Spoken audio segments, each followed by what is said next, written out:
पार्वती जी जब प्रकट होंगी तो आप सुनना, कन्या ने यश को बढ़ाया। कन्या ने, आज नहीं करेंगे ये कथा, पार्वती जी के प्राकट्य की कथा हम लोग कल प्रारंभ में करेंगे।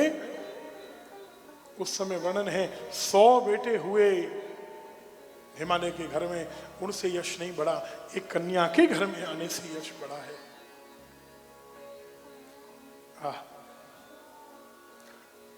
बेटी के बिना, अरे बेटी नहीं होगी कैसे त्योहार करोगे?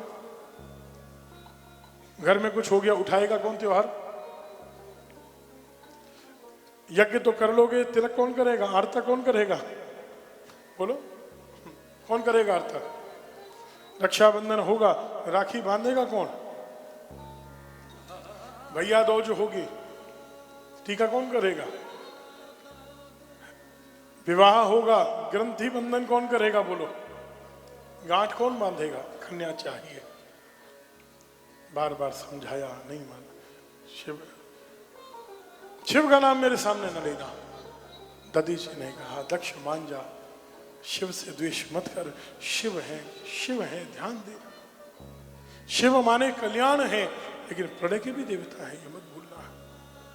अगर शिव रुष्ट हो गए तो तेरा यज्ञ अधूरा रह जाएगा, अनर्थ हो जाएगा। शिव की महिमा दधीचि ऋषि गाने लगे। दक्ष ने कहा, सावधान दधीचि, अगर शिव की महिमा मेरे यज्ञ में गानी है तो अच्छा है, यज्ञ को छोड़कर चले जाओ, नहीं तो मुझे आपके साथ जो नहीं करना चाहिए वो करना होगा। दधीचि समझ गए, मूर्ख के समझाए थे ज्ञान गांठ को जाय, ये नहीं मानेगा। दधीचि गए, अत्रि गए, वामदेव गए, बड़े बड़े ऋषि मुनि महाराज यज्ञ को छोड़ छोड़ कर चले गए। सभी शिव भक्त चले गए। और महाराज कैलाश पर माता सती को जब सूचना मिली है मेरे घर में यज्ञ हो रहा है, मेरे मायके में यज्ञ हो रहा है, शिव से कहा, बिना बुलाई भी पिता के घर में यज्ञ में जाया जा सकता है? शिव ने कहा, जरूर जाया जा सकता है देवी, लेकिन बुलाना भूल गए हो तो। पिता, पति, गुरु, 3 स्थान हैं जहां स्त्री बिना बुलाई जा सकती है, लेकिन अगर वो जानबूझकर ना बुलाएं तो शिव ने कहा, नहीं जाना। गुरु ने नहीं बुलाया, कोई कारण होगा। पति ने नहीं बुलाया, पिता ने नहीं बुलाया, कोई कारण होगा या द्वेष होगा, नहीं जाना। शिव ने भांति भांति से समझाया। इंद्र भी अगर बिना बुलाई देवी किसी के घर में जाता है तो अपमानित होता है।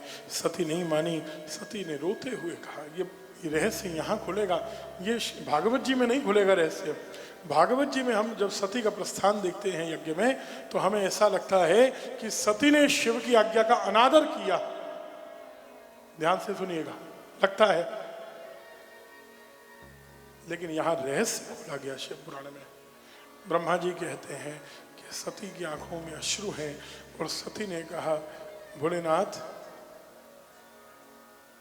मेरे मायके में यज्ञ हो रहा है इसलिए नहीं जा रही हूं, मेरा उस पिता या मां से प्रेम है इसलिए नहीं जा रही हूं, मेरा कोई स्वार्थ है इसलिए भी नहीं जा रही हूं, आपका अपमान हो रहा है इसलिए जा रही हूं। बिना बुलाए नहीं जाना चाहिए, मुझे ज्ञात है, लेकिन अगर मेरे शिव का अपमान होगा, अपमान करने वाला मेरा पिता होगा और मैं घर में बैठकर आनंद लेती रहूं, ये मुझसे सहन नहीं होगा,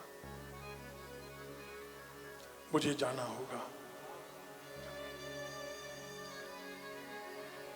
शिव के अपमान का बदला लेने के लिए सती गई हैं। शिव ने समाधि लगाई, क्योंकि जानते हैं ये सब तो हो तो रही है लीला शिव की। नंदीश्वर को कहा, तुम लेकर जाना, अकेले मत जाने देना। 60,000 भूत प्रेत साथ में भेजे, लेकिन जो होना था होई है सोई जो राम रच राखा। भगवान का विधान है, ये तो शिव का विधान है। इस लीला में वियोग मत देखना शिव और सती का, इस लीला को संयोग मानना कि अगर ऐसा न हुआ होता तो सती नया कलेवर, नया स्वरूप पार्वती का धारण करके कैसे शिव को पाती।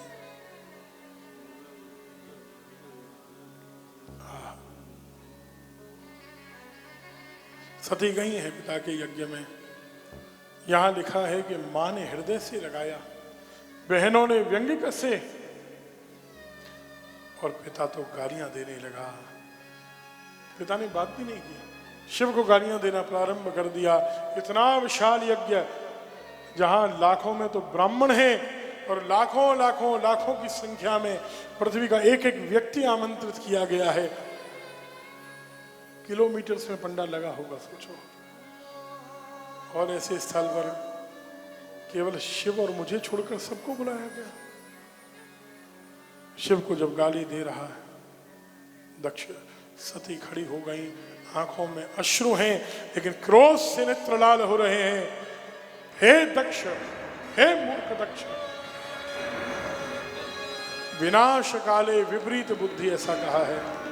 तो विनाश का समय आता है, भगवान स्वयं आकर समझाए ना किसी को तो बात समझ में नहीं आती है।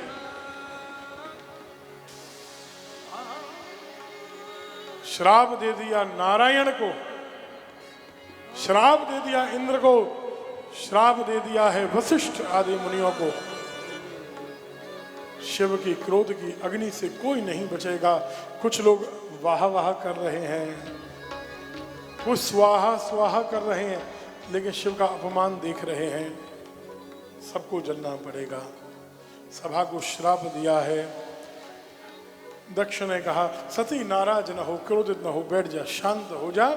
तेरे पति के पास तुझे देने के लिए वस्त्र नहीं है, मैं तुझे हजारों साड़ियां देता हूँ। तेरे पति के पास तुझे देने के लिए कोई गहना नहीं है, मैं गहनों से तुझे लाद देता हूँ। सती ने कहा अब तो निश्चित ही हो गया कि तेरा अंतिम समय आ चुका है। अरे तू जिनकी बात कर रहा है, मैं दूं मैं दूं मैं दूं, ये तुझे देने वाला कौन है? किसने दिया? भगवान शंकर ने दिया, शिव ने दिया, और आज शिव को ही गालियां दे रहा है। कभी मत सोचना कि ये जो संपत्ति है इसका मालिक मैं हूं।